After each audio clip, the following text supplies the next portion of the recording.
The Brandon Peters Show may contain explicit language and detailed plot points. For more information on the show, stay tuned to the end of the episode.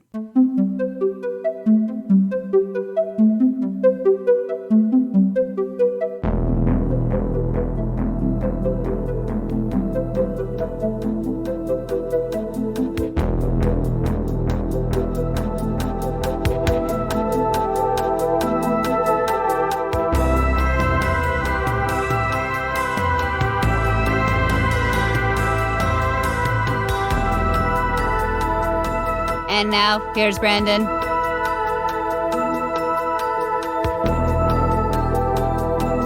Welcome back to Old Space Show. I am Brandon, and this is my co-captain, Jim. Hello. In space, no one can hear you old. I think I've done that one before. Yeah, it's classic. You know, you play the hits. Callback. This installment of Old Space Show continues our episode by episode travelogue through the second season of, let me look through here, Space 1999, where the moon is knocked out of orbit, wandering through outer space, the population of its human-built colony hoping to stumble, not smoothly go, upon a new home. Today, we are talking about the 21st and Able to Drink Now episode, Dorzak. A spaceship arrives on Moonbase Alpha carrying a prisoner who Maya is astonished to learn is Dorzak, a survivor from her planet Psychon. But can he, a man of peace, really be guilty of the crimes of violence for which he is being exiled? All right. This one is directed again by Val Guest and is written by another regular, Christopher Penfold. And then it's our guest stars are Jill Townsend, Catherine Leigh Scott, Lee Montague, Soretta Wilson, and Richard LeParmentier. Townsend, she was in The Girl from U.N.C.L.E., Scarecrow and Mrs. King, The Virginian, Bonanza, Ironside, and The Sweeney. So some classic of their era hits that the kids don't really talk about nowadays, but they were a big deal back then. Scott was in, okay, so she's super popular here because she's got Dark Shadows cred. She played Maggie Evans on Dark Shadows, so big deal. She started on she's also been on Agents of S.H.I.E.L.D. recently, The Blacklist, and she all classic shows, Matlock, 21 Jump Street, A-Team, Cagney and Lacey, Magnum P.I., Dynasty, Incredible Hulk, Quincy, and Hawaii Five-0, the original Hawaii Five-0. I had some recent stuff on there, so I wanted to clarify. Montague, he has a huge career on TV. But let's talk about Mr. Parmentier. Who's he, Jim? Do you know? Richard LeParmentier? Yeah, Parmentier, yes. Oh, I know he was in Star Wars. That's right. Yeah, that was it. That was it, yeah. He's the guy who gets choked by Darth Vader. This is our first Force choke we ever saw. And he's from Pittsburgh. Oh, is he? Yeah, I did not know that until I just brought up his IMDb.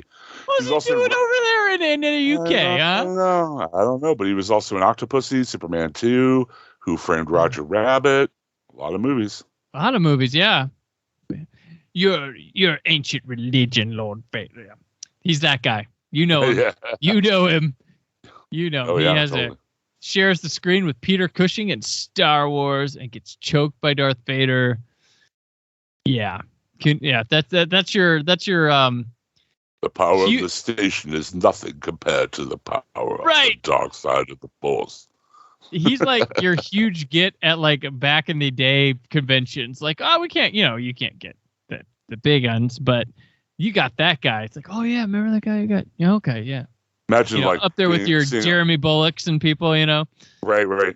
Or being in line to get his autograph with all the Star Wars people, and you get up there and you're like, oh, Ed Malcolm! Yeah. Wow! Oh, it's great. So here we go. While Commander Koenig is investigating some asteroids that show some potential for colonization, which, as last episode we would call them habitable planet. A ship, It's a habitable planet. Oh, sorry. a ship transmitting the universal plague warning signal is detected as it changes course for Alpha. This is the universal plague warning. Plague oncoming. Plague oncoming. The Alphas receive a request for permission to land. Actual plague, you would have been instructed. Right. Where do you learn that universal plague warning? Like these are. What would be the universal plague warning for the universe? I sat and thought about that for a minute. Like, how did they know? Did they get like a memo from the Galactic Center or something? I mean, like, it's not bullshit. You know? Like, universal is in like, oh, it works on Earth. This is like the literal universal. Like, and how would that word get spread? Like, how they didn't know about other planets before the explosion or everything. So right. Well, I mean, they're on a place in the. They're in uncharted territory right now. So, I mean, hey. All right. So the Alphans receive a request for permission to land. Tony says no. Sahala explains that one of the crew is dead and another injured. When Helena asks about the universal plague warning, Sahala assures her that the plague is contained and the Alphans are in no danger of exposure. Tony grants her permission to land. After Helena confirms that there is no danger to Alpha, Sahala's injured crewmate Yesta is put on a travel tube bound for medical center. Doctor if Yesta is right for you. En route, Helena asks how she was hurt. Sahala tells her that they were transporting a criminal to exile on Thessalina. Sure. The furthest planet in the Croton system. When he escaped, I couldn't help but hear Crouton every time. Crouton. Yeah. Oh no. 100%. Sorry. I'm sorry. It was me. Injured Yesta, they exit the travel tube. Sahala sees Maya, and for no discernible reason, fires on her, stays her at her, putting her into stasis. It's just stasis. Yeah. It's just great. First of all the women of her culture wear off the shoulder evening wear. Yes, wherever they go, with a little fur collar, very cute. And then she's just like, "Help us out!" And as soon as she gets out, she's like, "Zap!" And then and it's not even like a thing where Maya falls back like, like was as stiff as a board, light as a feather, that kind of thing, like it's a trust fall or something. Right? Yeah. And the gun's called a staser. Like, ooh, a staser. The staser, stun laser, staser. I didn't even met her. I'd like to go back to the 80s and call my band that. Right. Staser. Where's the Stasers? Thursday night, 50-cent wings and Staser live. Yeah. Hell yeah. White Lion cover band. Anyway. You got the touch. You got the Staser. So she's put on detention until Tony can interview her. She says that she did it because Maya is a psychon. Racist. As she tried to justify her action, Tony got angrier, telling her that she would spend the rest of her life in detention if Maya did not pull through. Tony was pissed. Yeah, it's his woman. Oh, man, that's his girl. That's his girl, yo. But then Alan's all like, oh yeah. We get some stuff going on here. We get some real stuff. He leaves Alan, who seems more sympathetic, to talk with her. Sahala tells him that a Psychon ship approached Norva, asking for refuge. They accepted them, but soon Dorzak began to incite to violence a people that had been peaceful for thousands of years. Alan tells Sahala that Tony will not bend unless Maya recovers. She tells him that Crotons don't kill and that she can bring Maya back. Sahala is brought to the medical center and successfully revives Maya, who rightfully is panicked at the sight of her attacker. Crotons don't kill. So tear up the inside of your mouth. And, I love it. There's a great Alan Carter line. He goes, "It's not that I'm a better listener than Tony. It's just that Maya seems a lot to him." I like how he talks about Australia with her, too. Yes. It's the first time he ever really talked about Australia. But yeah, that's true. He's like so painfully Australian in the show, right? With his accent and being a manly man and all that. But like, this is the first time he ever actually talked about being from Australia, ever. This is true. It was hilarious. Yeah, the one time he barely mentioned it was he's talking about like American football. Like that's one time. the one time he like quickly said something.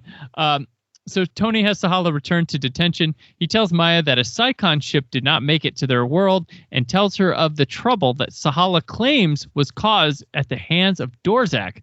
Maya knew Dorzak and is certain she is lying. She asks Tony to let her see and speak to Dorzak, a man she remembers as peaceful, a poet and philosopher. So was Colonel Kurtz, okay? Yes, sorry, but it's true. It's true. Sahala says to repay Alan's kindness, she must continue warning him just how dangerous Dorzak can be. She tells him how she came to need the Alphen's help. So we go into a flashback. Even in stasis, Dorzak was able to take over Clea, who was on watch as Sahala and Yesta slept. Under his control, she released the force field on his cell, then shorted out their ship's long-range communication systems before releasing him from stasis. Yesta awoke to find Clea in the arms of Dorzak. She used the staser on Dorzak and brought Clea a drink to help her clear her head. As Yesta sat down to drink, Clea, still under Dorzak's control, hit her in the head with a heavy object. Sahala woke. What? Fakest hit. That's the fakest hit ever. It was a gentle hit. It was like very badly edited too. And right. I just love how Dorzak's power is like the power of sexy. Yeah, it's just like, hey baby, why don't you come over and let me out of stasis? So Sahala woke for her watch to find Clea and Dorzak in stasis and Yesta bleeding to death. Once revived, Clea was so overcome with guilt she threw herself out into space.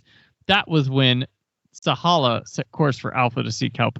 This flashback ship stuff is a like psychedelic disco sci-fi nirvana. Like their ship looks like a 70s bachelor pad out of Playboy. It's just amazing. It's got modern art everywhere. It's got weird like twister primary colored bubbles for some reason. Mm-hmm. It's just nuts. It's lovely. I'm down. I like disco sci-fi. I love it. I'm down. And Dorzak, I noticed he dresses like Puma Man, but he wears more eye makeup. He does, yeah. He does. He has got himself an outfit for certain. That's why he's a hit with the ladies. Right. Tony sends for Sahala to get permission to board her vessel. Alan accompanies her. Sahala tries to warn them that reviving Dorzak is too dangerous, but Tony won't listen. Sahala knocks out a security guard and takes his stun gun. He directs them away from the entry port at gunpoint. As she moves to board her ship, Alan grabs the gun from her hand. Tony has her taken to detention and boards the ship anyway. He finds a small object that doesn't fit with the general decor of the ship and decides to have it analyzed to determine its use. It's just this tiny little metal cylinder, yeah? Mm-hmm. It kind of looks like the top of a clicking pen, right? Right. Why did that stand out to him with all the other shit in that room? There's like so much in that room, dude. That is a busy room. Every shelf has something on it. There's stuff all over the tables, right? Like all this weird, like fake 70s space tech he could have focused on. He looks at this tiny thing that looks like a fleet suppository. Like, what? Why did that? I just didn't get why. He found the needle in the haystack, I guess. So Maya finds the control to open the chamber where Dorzak's cell is located. Helena, Tony, Alan, and Maya debate whether Sahala was telling the truth about Dorzak and the potential dangers of waking him. Helena is called the medical center to operate on Yesta. Maya convinces Tony to let her revive Dorzak as long as the force field stays up. Tony is called to speak to Yesta, who should be awake very soon, to verify or refute Sahala's story. Dorzak wakes up and asks Maya if he is to remain a prisoner. She tells him that he will be freed when Yesta confirms that Sahala is lying. Yesta wakes in medical center as Sahala arrives. Yesta, under Dorzak's control, becomes hysterical upon seeing Sahala, claiming that she killed Clea. Yesta dies moments later.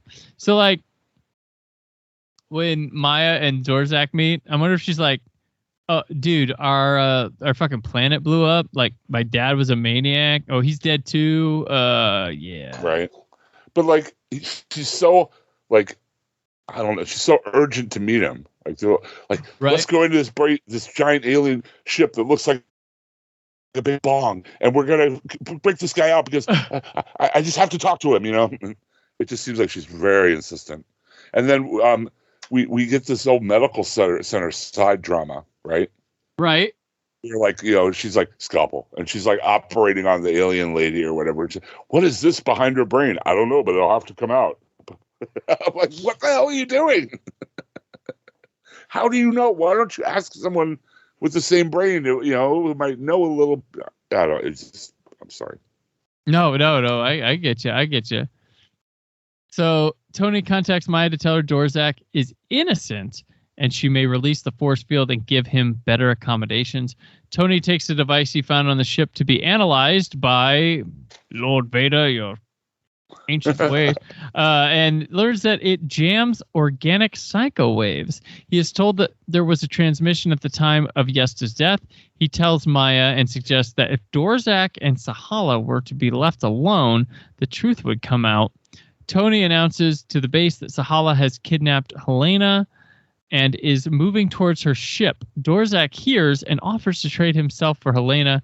Sahala contacts Command Center and demands a trade, stating she will ignite her ship's photon drive, killing everyone on Alpha if he does not accept her terms. Tony agrees, and Dorzak is brought to the boarding tube attached to her ship. The exchange is made, and Sahala takes Dorzak into her ship. Maya learns that he is no longer the peaceful man she remembered, but not before he realizes that she is not Sahala. He forces her to change back. So this is kind of neat, the way they set this shit up. And I like that Dorzak isn't like, he's not fooled at all. Like, right. He's like, no, I know who the fuck you are. Right. Well, I mean, she's acting, the actress who's playing Sahala, playing Maya, playing Sahala, plays it very differently. So it was cool to see him pick up on that for sure. Yeah. Like I said, I like this is a really interesting thing. I like what this story wants to be with he's not this good dude she thought and was arguing for. And it's a rather nifty little twist in Space 1999. Like, like she's like, well, first my father, now you. Like, the fuck's up with my people? Well, like that's the whole next scene. She's like, are all of us nuts? Are all of us going to be monsters? Yeah. I did like. This isn't perfect, but there's a really good script here, like idea and stuff to flesh out. Like there's a really good. This is one of the better season 2 thing. I feel like you could have probably used another pass on the draft, Right. But there's a good kernel of an idea here. You're right.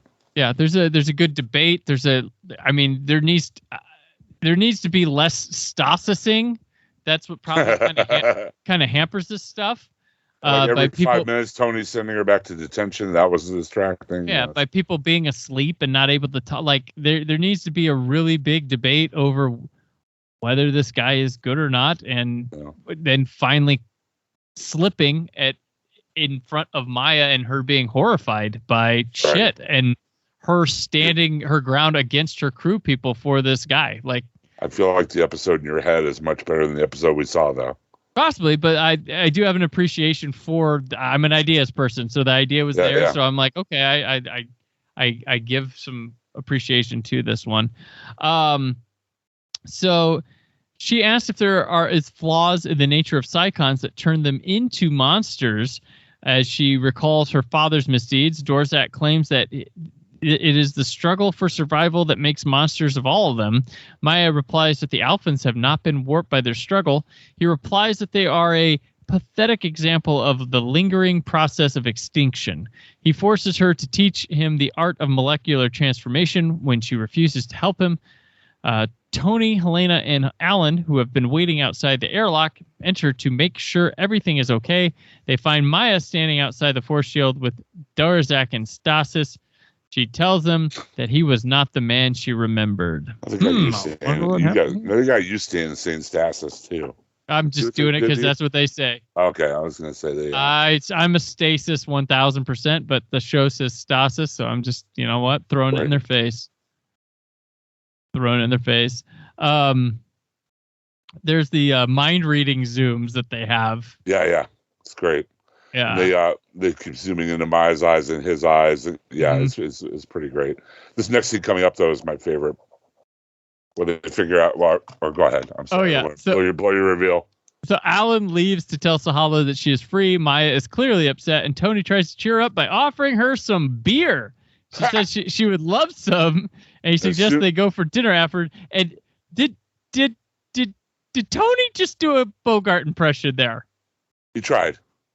He tried really hard. And the other thing was, the first thing that tips him off that Maya's not Maya is the fact that she gives into his cringy advances and wants to drink his crappy beer. Yep, this is true. This is true.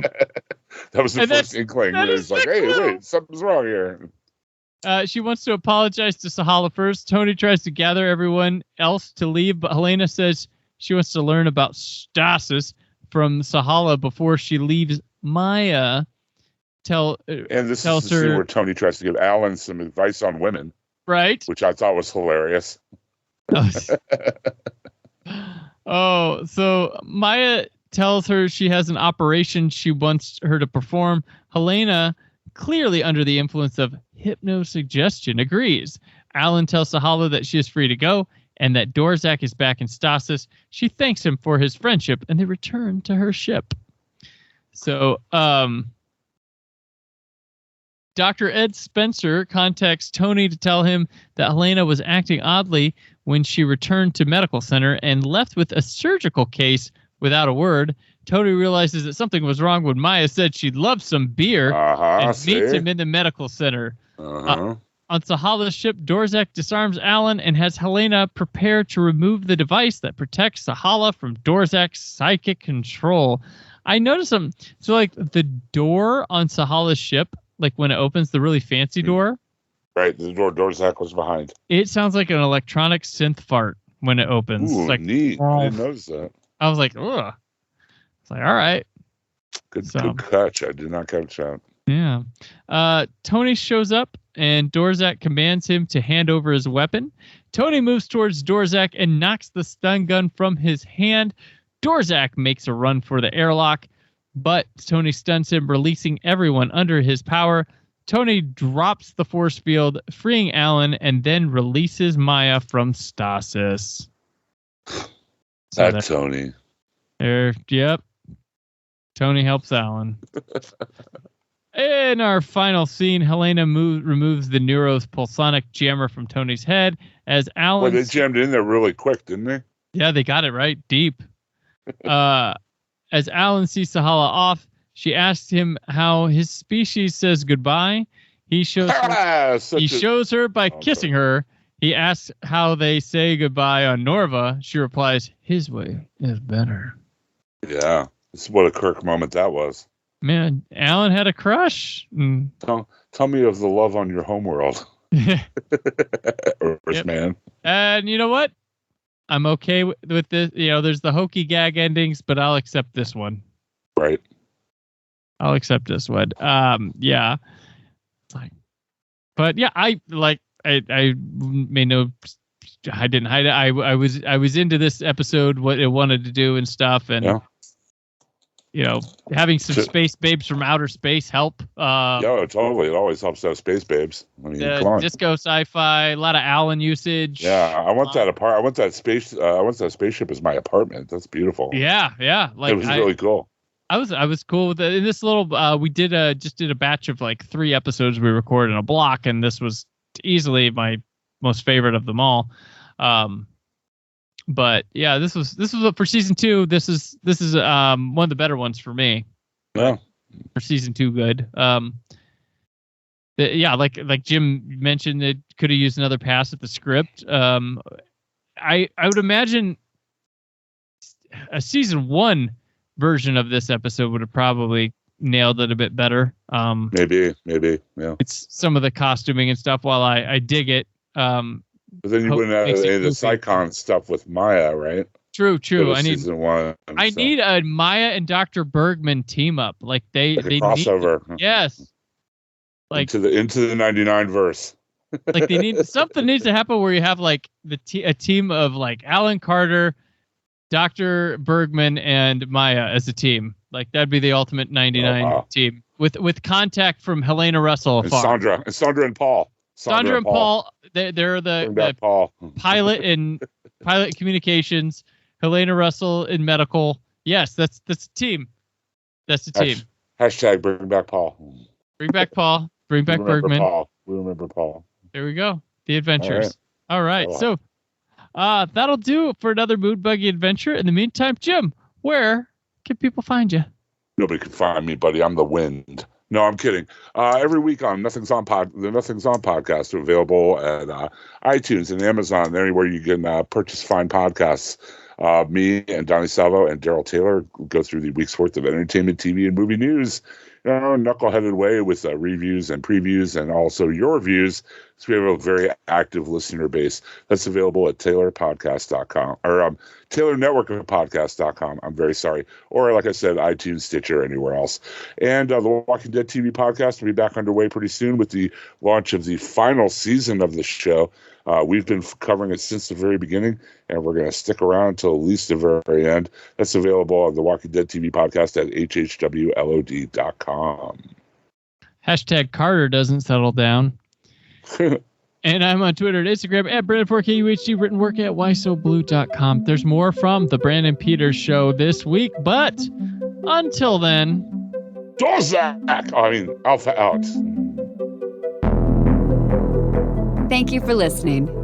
The Brandon Peters Show is a Creative Zombie Studios production. Produced by Brad Shoemaker and Brandon Peters. Written and edited by Brandon Peters. Announcer vocals by Jessica Alsman. Theme song by Metavari. Web design and show art by Brad Shoemaker with Brandon Peters. All music and clips featured in the episode are property of their respective studios, and no infringement is intended. Additional information on this and other episodes at BrandonPetersShow.com. For any inquiries, press opportunities, or sponsorship, contact mail at BrandonPetersShow.com. The show is available on Apple Music, Spotify, or anywhere podcasts are found.